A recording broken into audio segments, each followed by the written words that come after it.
You are here in divorce court seeking $2,300 from Mr. Mitchell for a car. So we're going to talk about that momentarily. But before we do, Ms. Turner, I'm going to start with you. Why don't you tell me a little bit about this relationship and why we're here today?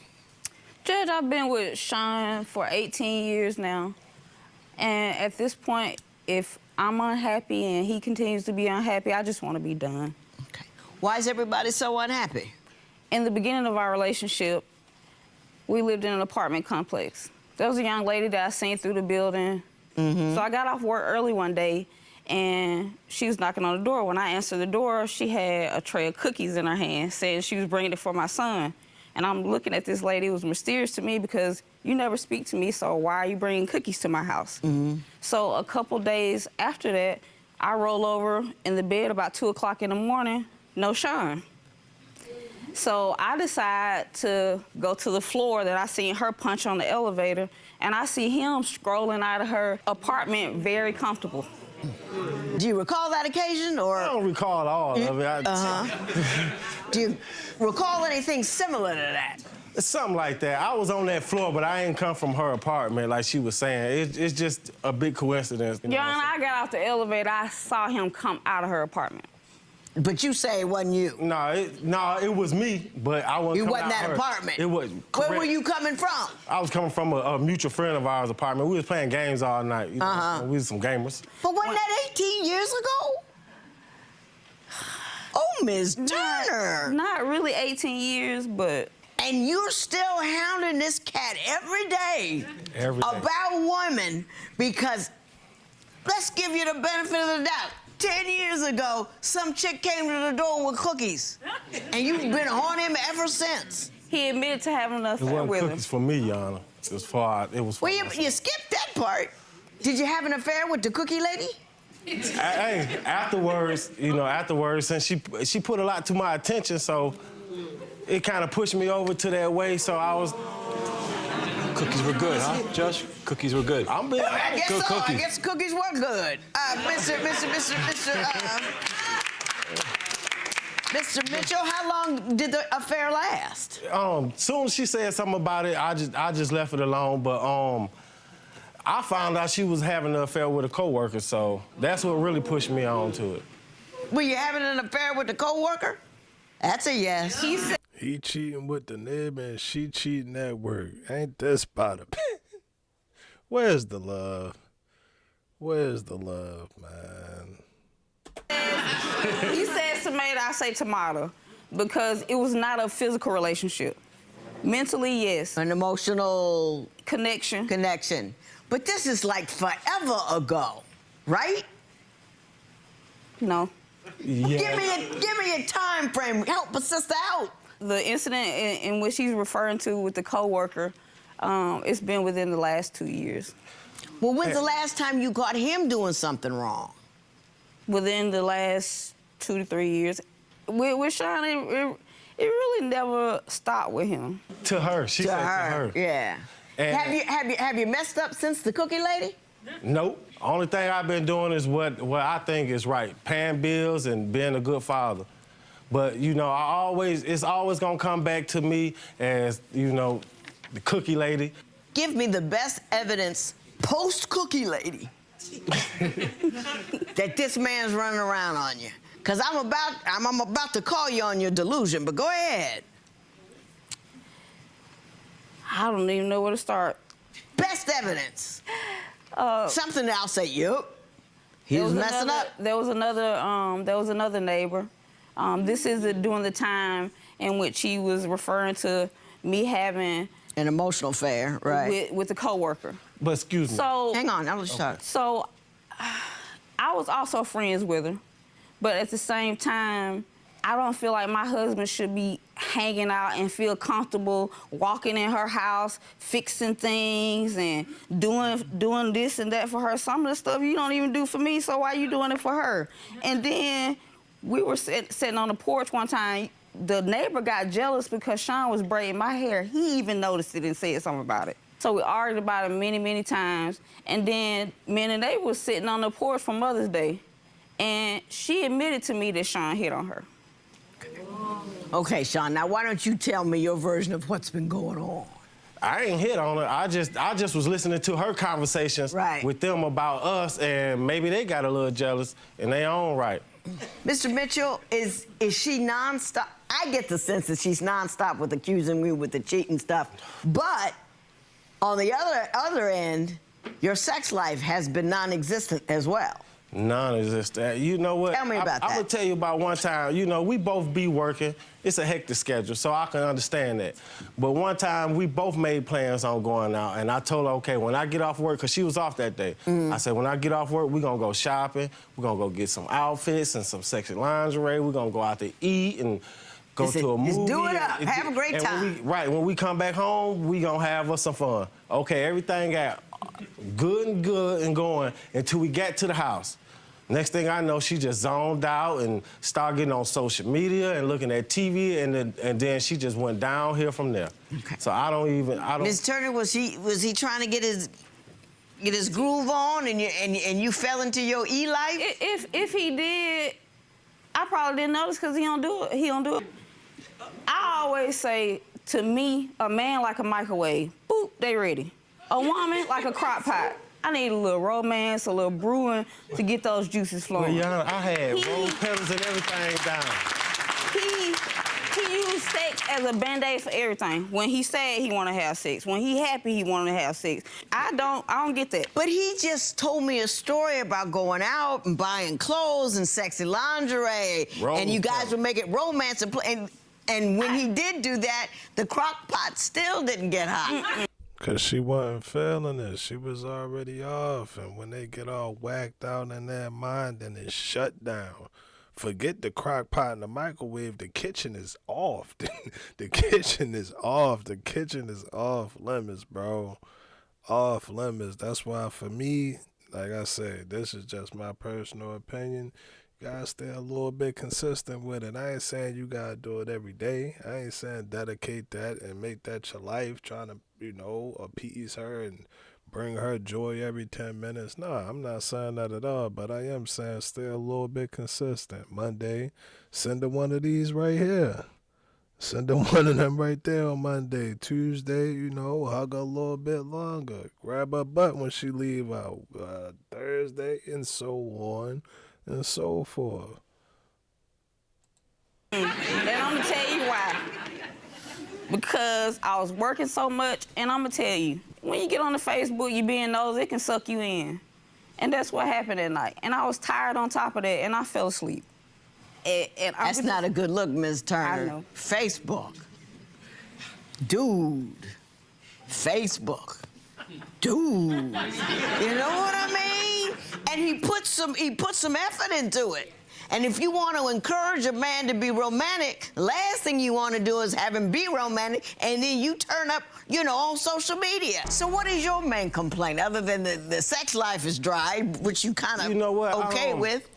I feel like she really don't respect my opinion. For instance, I was sitting on the porch talking to a family member. We sitting up talking about God thing. As black men, we go through different situations every day. So I'm just telling him, like, you got to be mindful when you're going and leaving, and make sure you do everything by the book, because you never know what's going on. I guess she was listening in the house, so she come on the porch.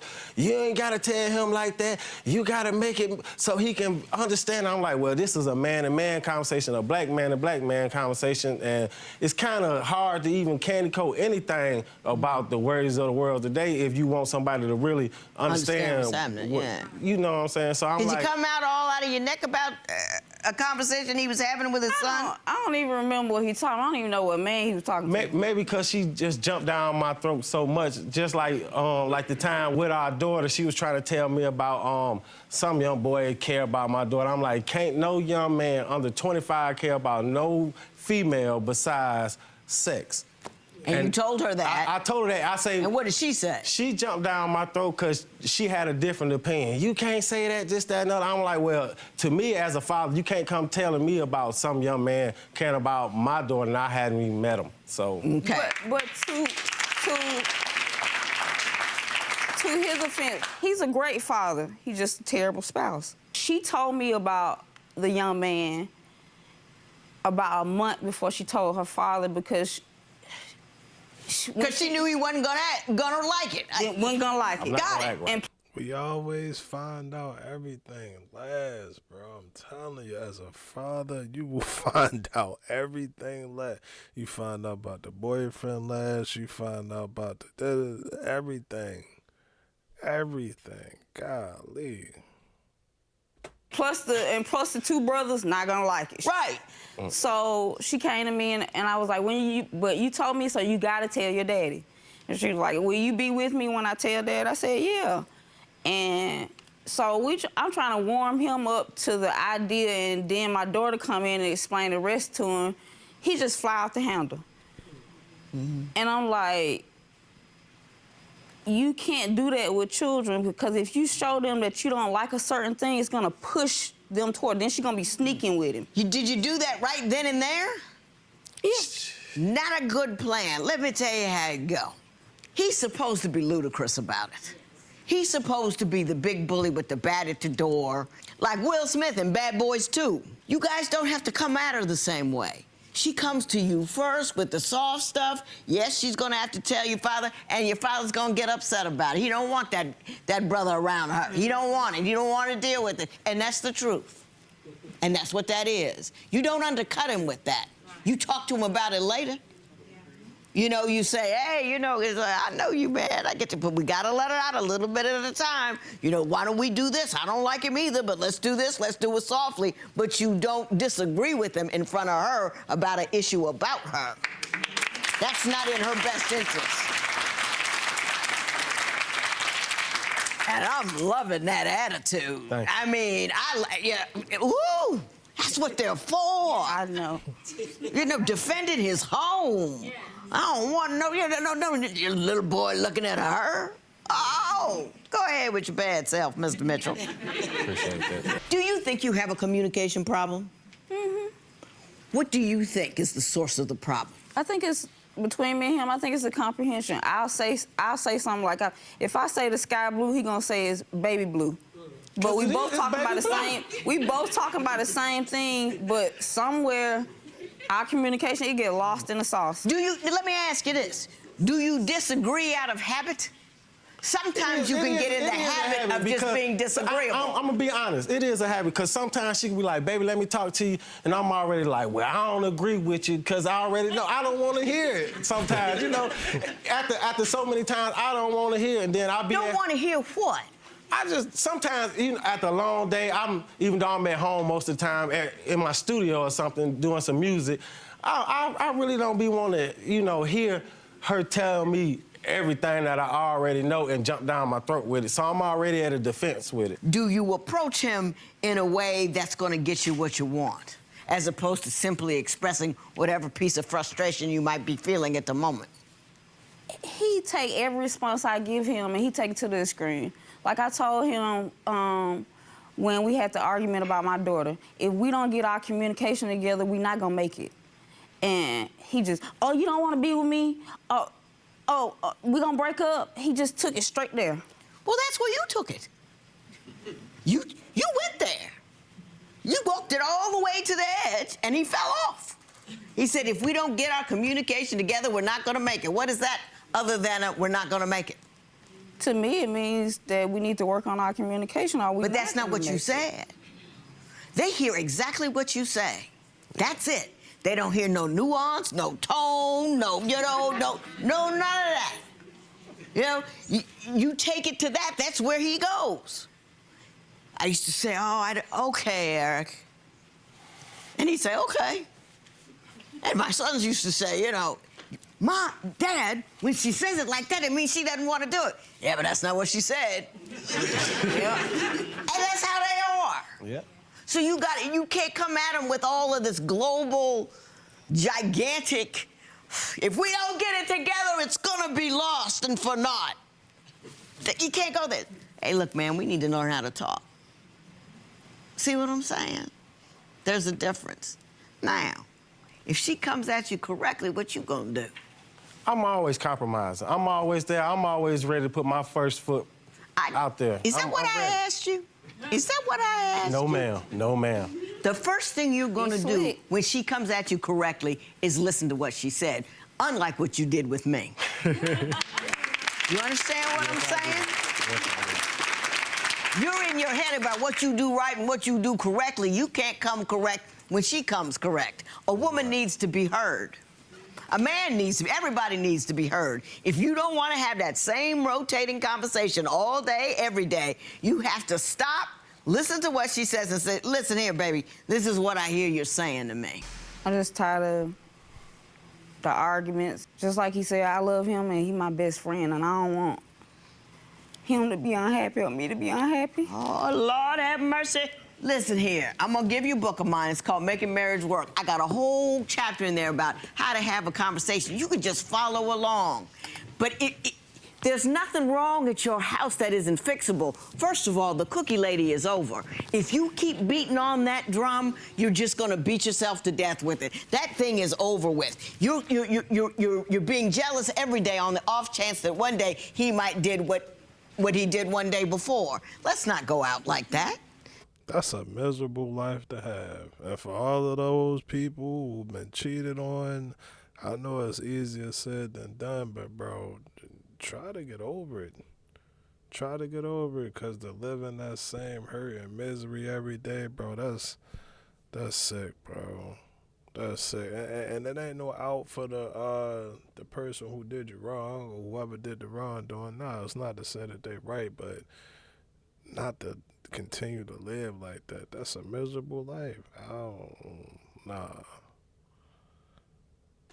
Do you know what I'm saying? Love him, enjoy him, be comfortable with him until you see that he's no longer trustworthy and he's actually done something. But enjoy him and enjoy your conversations and come at him differently. And then you respond differently when she comes at you differently. Yes, ma'am. Do you understand what I'm saying? Yes, ma'am. The kiddies are watching. So you want what? $2,300? Mm-hmm. You're not leaving him, are you?